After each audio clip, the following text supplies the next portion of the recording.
Alrighty, welcome back. Of course, it's still TVC Breakfast, and now we are going to be looking at the 70 years of United Nations peacekeeping. It's the anniversary. Yes, indeed. Yes.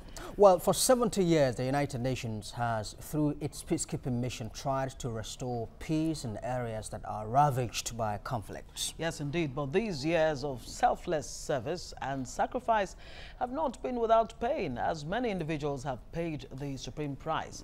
The UN says more than 3,700 peacekeepers have lost their lives in their mission in the last 70 years. But the danger associated with the job has not stopped peacekeepers from forging on. It is on that note that the UN commemorates the International Day of UN Peacekeepers on May the 29th of every year to celebrate these unsung heroes. And as of now, more than 96,000 uniformed personnel from 124 troops and police contributing countries serve under the blue flag of the United Nations, alongside more than 15,000 international and national civilian staff and nearly 1,600 United Nations volunteers. Now, while 14 peacekeeping missions are currently working round the clock to protect people and advance the cause of peace. Let's now bring in Director, United Nations Information Center in Nigeria, Dr. Ronald Kayanja. Thank you very much indeed for coming. Thank you for having me. Well, as the United Nations celebrates the 70th year of peacekeeping, as we have seen, it hasn't been without pain as it is. What we want you to reflect on these 70 years since the first mission in 1948 or thereabout. Thank you very much. A lot has happened since. In 1948, the first mission, in fact, that mission still exists up to today. That was the Armistice mission between the Arab and Israeli conflict that happened. From then, you know, peacekeeping is one of those instruments the United Nations has to achieve its mandate of promoting international peace and security. In 1945, the UN was formed for this purpose. And there had to be tools for it to use, especially when there was a threat to the peace. One of those is the peacekeeping operations. But we have other mechanisms, like when there is a threat to peace, the Security Council can issue a resolution and warn the parties to work towards peace. If that fails, they can have tougher measures, including sanctions, blocking people from moving, blocking the movement of arms, and things like that. But when we realize, the Security Council realizes that all these other mechanisms are not working, and probably there are parties are talking, and there is a threat to peace. That's when the member states, with support of the UN, bring in troops and police to try and normalize the situation. Now, this has been changing over time. Remember, the UN was formed to work on interstate wars, when a country attacked another country. But since 1945, we have seen more intrastate wars or civil wars. So that actually changes the dynamic also of the peace operations. Also, in the beginning, the peacekeeping operations were mainly to monitor. They were, first of all, to monitor two parties. If two countries were at war, the UN comes in and says, please don't fight, please don't fight. So you monitor, and you are supposed to be neutral. As the middleman. Yes, you are neutral. You are not on any side, but you are just interested in peace. And also, you don't use force, because they were not meant to use force.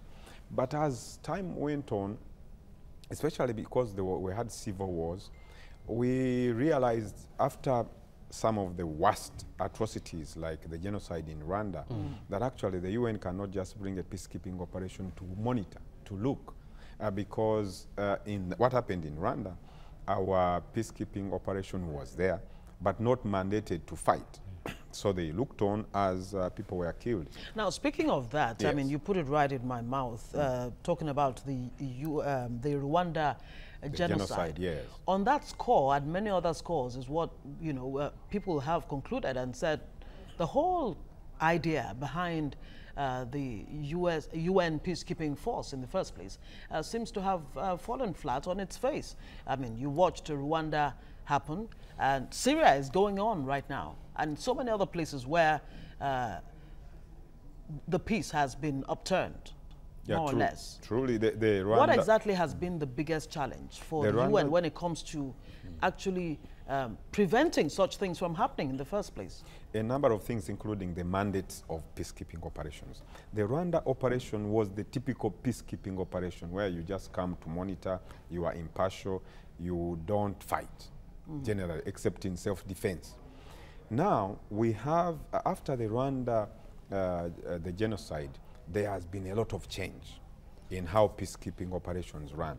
In fact, we have brought in terms like humanitarian operations. Humanitarian operation is where you intervene, because you know in the past peacekeeping operations you had to get the consent of a government. Yes. For you even to deploy an operation. But there are instances where the government itself is the one that is committing crimes against humanity on its people.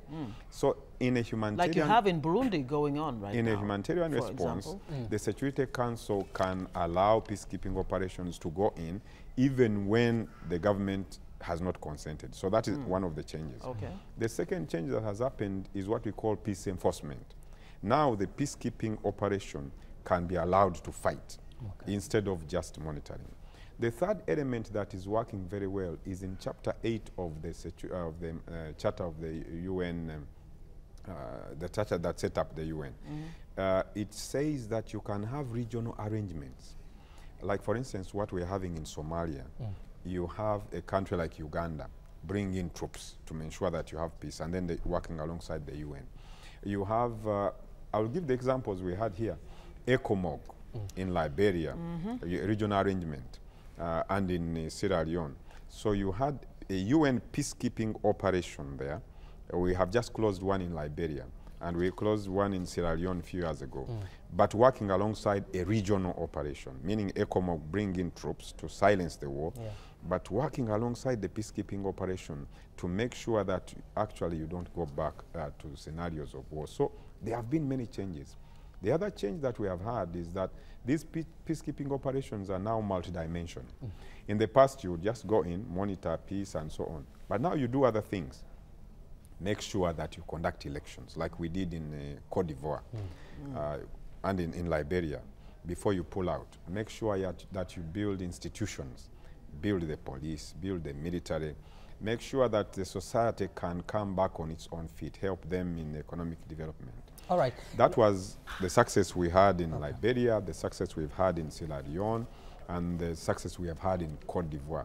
So as I was saying about the 70 years, it has been a period of learning and changing, and the challenges continue. Like we have challenges in the Central African Republic, in Mali, and DR Congo, South Sudan. But there have been these experiences over the years that has enabled the UN to do better, to bring about peace in these dangerous places. All right, you have enumerated so many of the changes, so many of the ways that the United Nations have tried to adapt to meet the latest challenges, and you have also talked about some of the successes recorded so far. Exactly. Well, in areas like South Sudan, where the newest nation, where there have been problems, what do you think has been the major issue there? Because the issues keep raging on. We haven't had a solution there. Why is it that there hasn't been a solution to the challenge there? In addition to that, the peace deal just, fell through. Yes. That is right true. Now. Yeah, that's true, because you see, when it comes to a peacekeeping operation, you have the protagonists, you have the sides that, the warring sides.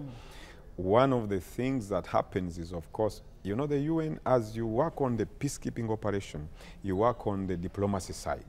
You are talking to these factions to ensure that they work together, and you also work on these mechanisms.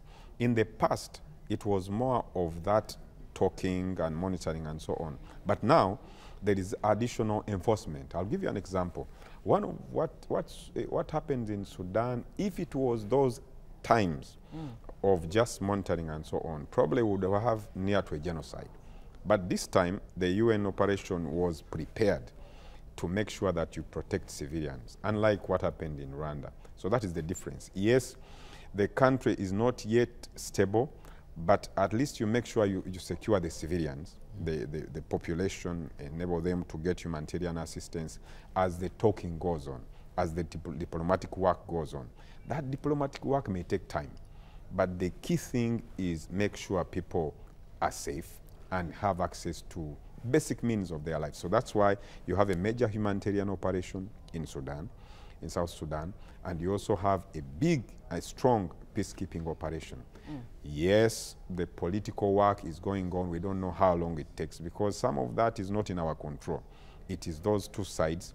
And also, I must say, as I said in chapter 8 of the charter, the regional entities, like in the case of IGAD in South Sudan, should also do their role, play their role, because you need the African Union, you need the IGAD and all those people to put some pressure on these warring factions. But are they doing enough in terms of helping support whatever the UN peacekeeping operations are doing?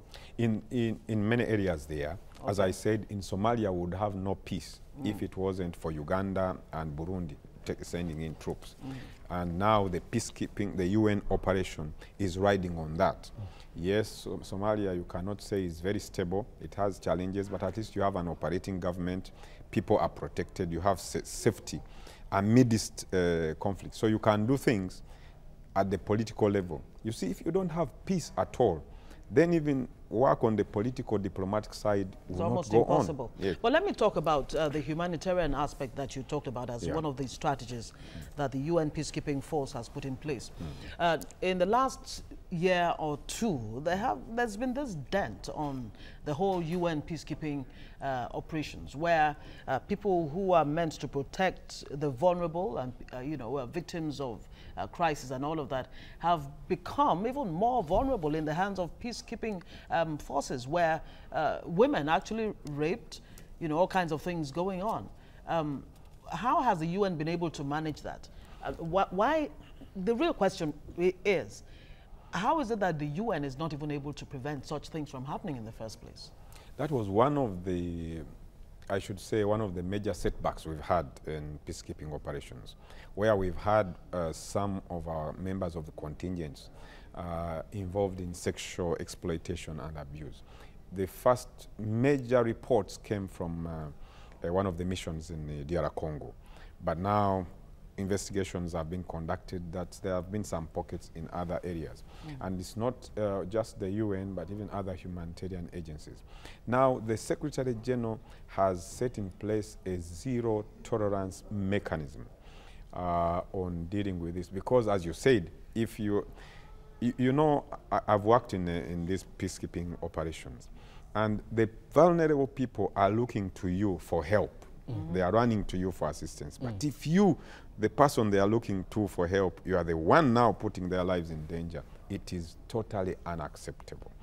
One of the reasons, and it's not the only, is because, as you know, troops are contributed by countries. And as you know, Nigeria is one of the major contributors, and we are so grateful to Nigeria. Yes, we're going to talk about that. But my point is that I worked in the peacekeeping operations where you had 40 countries represented. Okay, they are under the command of the United Nations, but they come from different training, background, and discipline. Sometimes it becomes a challenge. And that's why you now have to strengthen the mechanisms of command when they come under the United Nations. We realized that there was that weakness.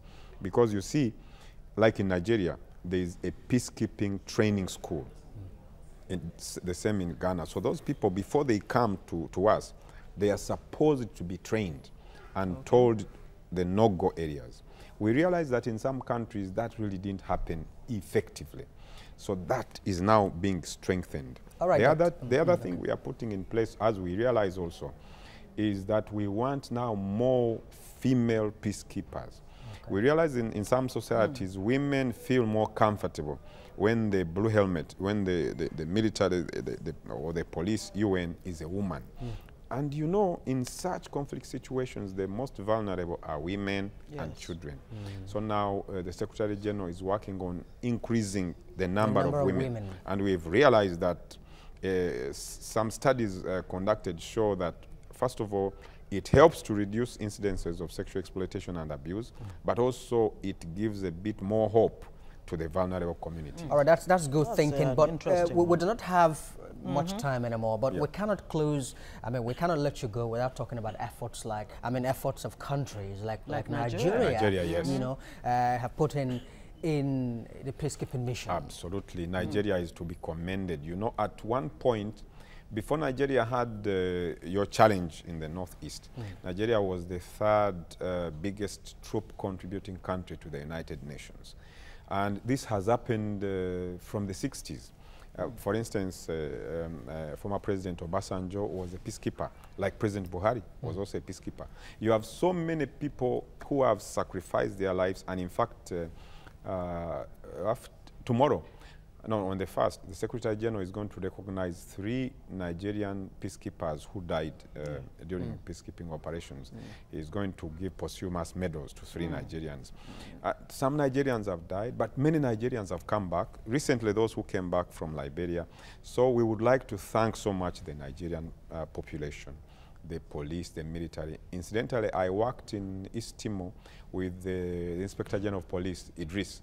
He was the head of the police contingent for Nigeria. At that time, I worked with him. So there are so many Nigerians who have worked in various places. Up to now, there are those in Mali, there are those in various, in DRC, in Darfur. So really to thank Nigeria for this contribution. And we know Nigeria has pressures in the northeast. Absolutely. But the UN is saying, please don't forget this gesture that Nigeria is known for, supporting others to bring about peace. Is the UN going to be helping in that regard very quickly? The UN is working with Nigeria on this very much. As I said, first of all, in the humanitarian situation in the north, we are very much with Nigeria, but also to ensure that Nigeria increases the number of women peacekeepers in our operations. All right, thank you very much. It's been nice having you. Dr. Ronald Kayanja is the Director, UN Information Center in Nigeria. Thank you so much. I will wish you, well, great years ahead, even in the next 70 years. Thank you very much. All right. Thank you for coming. Thank you. Okay, it's 8:27 right now. There's more to talk about on the show this morning if you come back right after this break. Stay with us.